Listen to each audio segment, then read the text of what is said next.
Race 1 of the 2025 French round from Magny-Cours gets underway. Not a good start for Sam Lowes. Alex Lowes, his brother on the Motor, already up and alongside him as they make their way into the Grand Cours for the first time. Nicolo Bulliger slightly out of position. Alex Lowes comes through on him as well and up into second place. So Razgatlioglu split from his championship rival by Alex Lowes in second position. Bulliger third, trying to get back on terms. Sam Lowes under some pressure from Andrea Iannone. Good start there by Michael van der Mark. He's up and alongside the yellow Go 11 bike and moving through now into fifth position. Heavy braking zone into the Adelaide hairpin for the first time. Toprak Razgatlioglu moves across to the outside. Door left open by Nicolo Bulliger. He goes side by side with Alex Lowes, who does finally consolidate that second place, and an opportunity on the exit for Sam Lowes as well to pull alongside Bulliger and through for third place. And it's the worst possible start for Nicolo Bulliger. I said it at the top of the programme. Bulliger is going to be under pressure in the early stages and is now going to come under siege from Michael van der Mark as well. Bulliger down to fourth position on lap number 1. Yeah, van der Mark's still trying to have a future with BMW and a couple of different other championships, but he's got a chance now to help them in World Superbikes by trying to attack Bulliger. Quick word on Jonathan Ray as well. He's up into 8th position. That's a good start for Ray on lap number 1. We ride on board here with Danilo Petrucci. He's another rider making up a little bit of ground. He attacks Andrea Iannone for 6th position and straight through in relatively straightforward fashion. So it's Razgatlioglu making it. Oh, big incident. Iannone's involved in there. Jonathan Ray, Jari Montella, Alvaro Bautista. That is a multi-rider pile-up on lap number 1.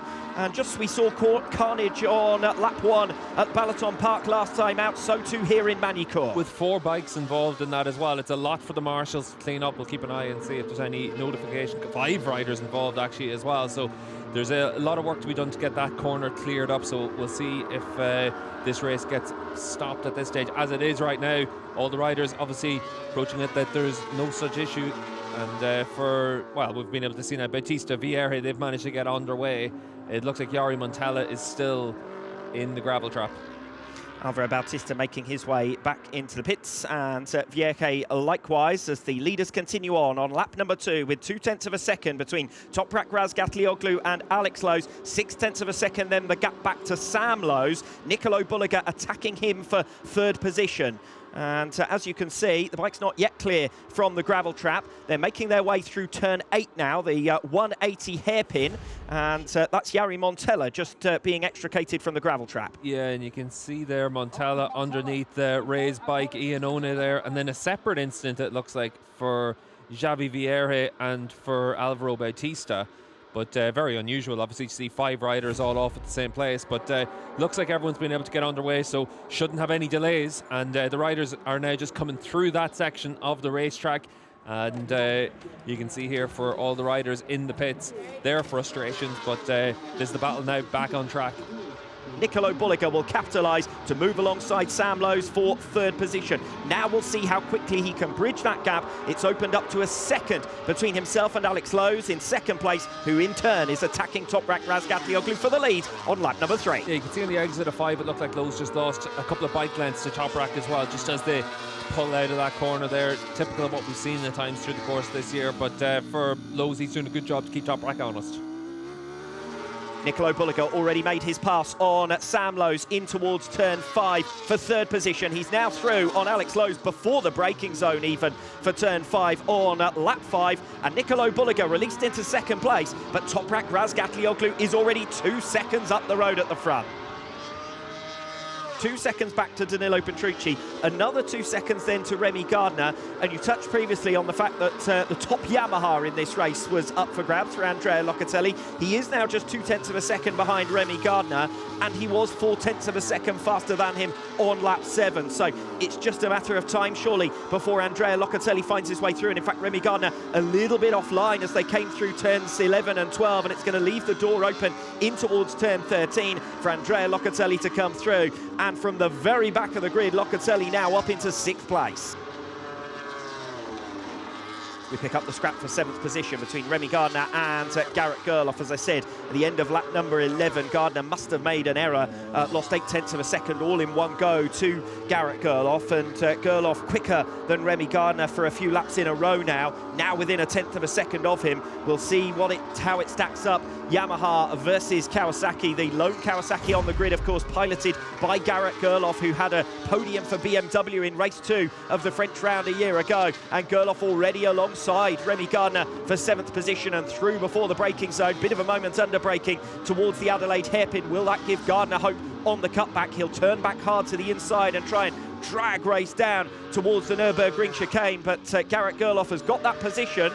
And nice work from Garrett Gerloff on the lone Kawasaki. The number 31 is now up into 7th place. Garrett Gerloff from 7th position on lap 18. And a podium finisher here a year ago on the BMW. Crashes out from a good scoring position on the Kawasaki here. That looks like turn 3 as well for Gerloff. You can see there, just happens quite early in the long right-hander, but that's a real shame whenever he'd been running well inside the top 10 and had done a good job to recover from that qualifying crash at the same corner. Well, let's see where he rejoins on the circuit, because we've had so many riders retiring that there is still a chance of points here. And I think he's rejoined Tito Rabat. Yes, so he is still in the points at the moment, because the next rider behind him is Zakwan Zaidi. But whether the bike is too damaged for Gerloff to continue, that's another matter. Will be real disappointment here for Gerloff, because actually, considering he'd started at the back, it had been a decent ride from him. And he had provided some of the entertainment as well. We watched him getting through on Remy Gardner for that 7th position, but that's gone away from him now. Sam Lowe's coming down, and where is he going to rejoin? This really has been a demolition derby in Magny-Cours. Sam should come back probably around Remy Gardner's position in 6th after that. Looked like a crash down at turn 13. You're going to see the front's just going to fold for him. And yeah, very slow speed crash there for Sam, and he'll be able to get himself going again. Locatelli's going to come through, and then there's about 5 seconds between Locatelli and Gardner, so Remy's going to come through there as well.